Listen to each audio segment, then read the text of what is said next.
Come along with me as I travel from the East Coast down to Texas for one of the largest rodeos in the world. To be honest, I was a bit nervous, but also really curious about what I'd see at the rodeo.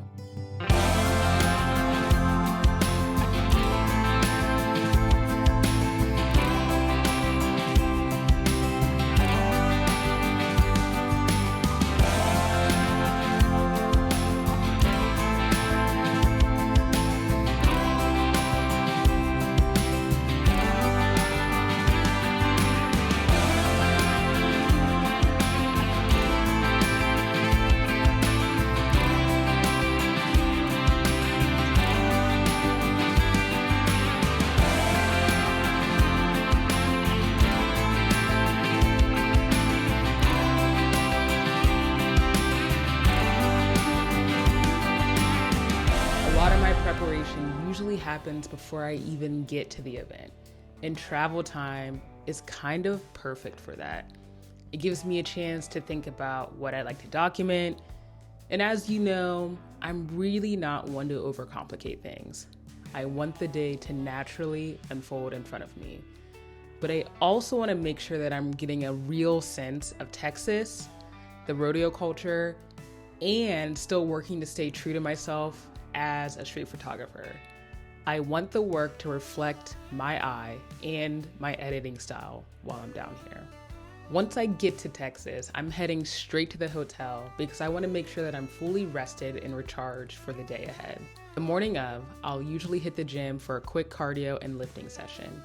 I am a big routine person, so keeping that structure while I'm on the road definitely helps keep me grounded.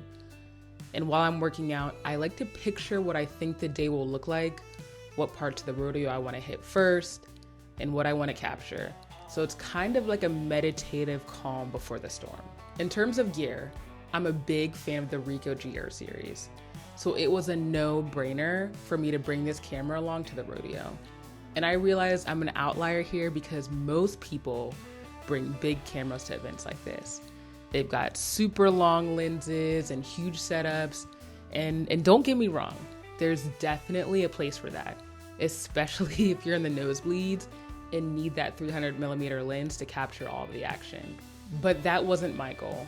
I wanted to lean into the stealth factor of the Ricoh and the fact that the 28mm lens lets me capture more of the scene with a boots on the ground approach here. I guess pun intended. As for bags, events like this usually have bag policies, so I knew that my small Lululemon crossbody bag would be perfect. It's small, it's agile, and it still fits everything that I need for the day.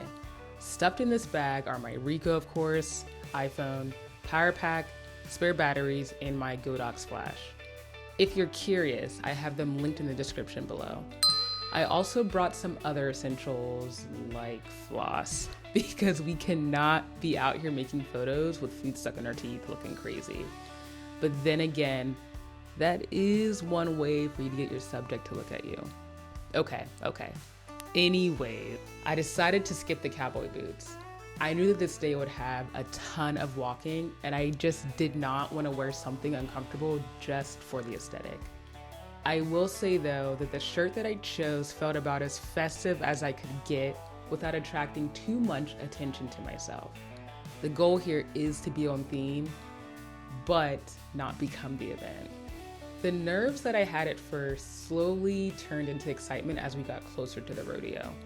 I am traveling with friends here, but I'm the only one that is there for street photography. So I'm also trying to navigate being that friend in the group who is constantly stopping, speeding up, and backtracking for the shot.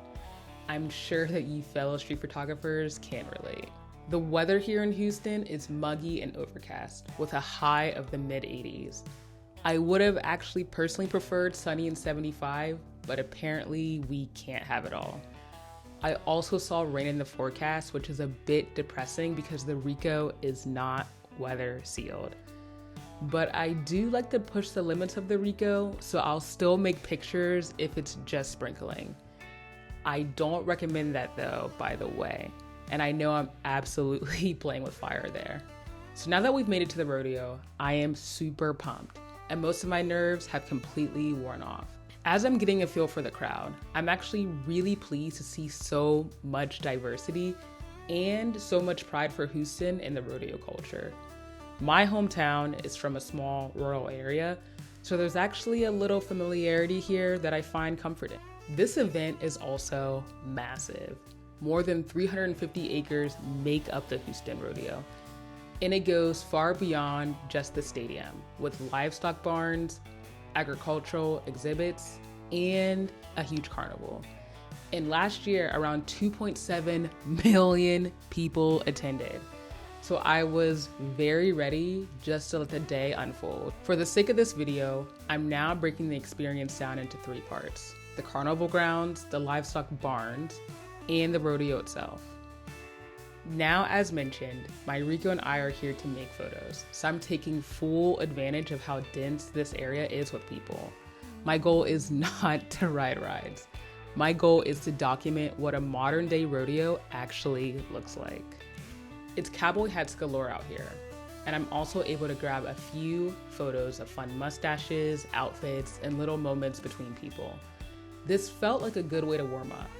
And as I was moving around making photos, especially as a Black street photographer, I was honestly pleased to find that most people didn't really care that I was taking pictures. I will credit that to partly skill, partly to Houston and the big event culture, and partly to the Ricoh being fantastic at blending in. Next, we moved indoors to the livestock barns, which ended up being perfect timing because it started raining pretty hard at this point. The livestock barns were a ton of fun because there were so many different things happening at once, plus the chance to get up and close with the animals. This is my first time seeing a Texas Longhorn in person, and it was absolutely massive and stunning.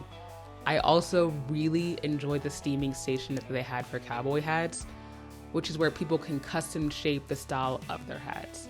So I had to make a few photos of that too. As an East Coaster, I was completely unaware that there was more than one way to shape a cowboy hat. So it was a ton of fun to make photos and accidentally learn something too. Now for my favorite part, entering NRG Stadium for the rodeo itself. I know this line is corny, but everything really is bigger in Texas because this arena is freaking massive. It can seat around 70,000 people, which is wild. And for the rodeo itself, they actually bring in 500 to 600 truckloads of specialized dirt for safety. I'm told that this is known locally as Dirt Day, which is simply fitting. This part of the event is so much fun because I did not realize how much actually happens during a rodeo.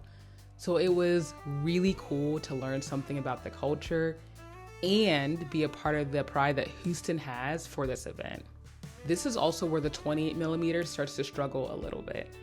Everything looks very small in the frame. I did use some of the crop modes to punch in a bit closer, but even then, most things still look like ants. But I actually enjoyed the fact that I was also able to show just how huge the dirt-filled arena is. It's all about reframing your mindset, literally and mentally. The night wrapped up with a concert, which was also fun to experience and document. But this is also where the Ricoh continued to struggle. The 2.8 lens is fast, but not always fast enough for low light situations like this. I thought about attaching the Godox flash that I brought, but decided against it because I did not want to interrupt the overall vibe. Overall, I really enjoyed my time at the rodeo, and I was pleasantly surprised with how easy and fun it was to photograph.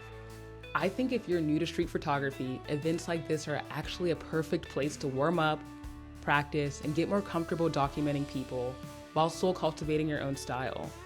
The biggest thing for me is that I had fun, I stretched myself creatively, and I got to make photos in a completely new environment. This definitely won't be the last rodeo that I photograph with my Ricoh. So now I'm curious, have you ever photographed a rodeo or an event like this before? Let me know down below in the comments. And if you enjoyed this vlog style video and want more content like this, make sure you subscribe, and I will see you in the next one.